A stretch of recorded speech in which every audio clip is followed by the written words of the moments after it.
Saya pernah kena gantung universiti. Ya? Setahun kat saya zaman universiti, saya lantang, Yusof. Saya 4 kali masuk mahkamah universiti. UIA. Banyak atas pertama kerana saya menulis artikel. Saya jenis rajin menulis.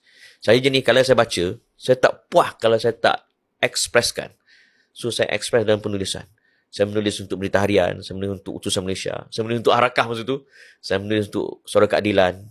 Dan mesti marah sebab undang-undang universiti UIA, even AUKU sampai pada UIA, IPTA semua, apa-apa artikel yang ditulis di luar universiti mesti mendapat kebenaran naik chancellor.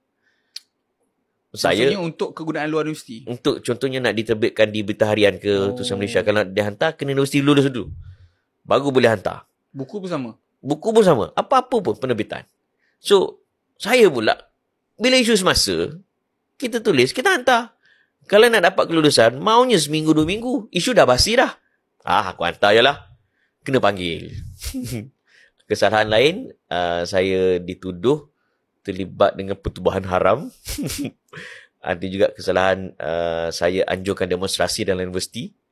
Dan kemuncaknya, masa tu PRU berapa saya tak ingat, Pak Lah bertanding sebagai calon untuk, masa tu dia nak teruskan dia punya mandat sebagai Perdana Menteri. Saya hantar memorandum kepada SPR. Saya mengetuai 1,000 mahasiswa pergi ke pejabat SPR di Putrajaya. Kami buat perhimpunan. Saya berucap depan tu, pegang hela. Kami menuntut pilihan raya yang bebas dan adil kan. Saya hantar memorandum pada SPR.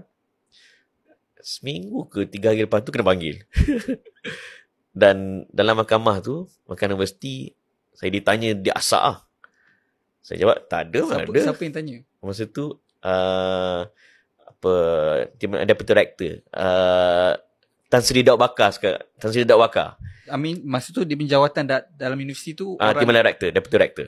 Timbalan Rector. Rector. So Timbalan Rector ni dia yang keberapa selalu? Nombor 2 selepas Rector. Adakah Rector bawah Chancellor?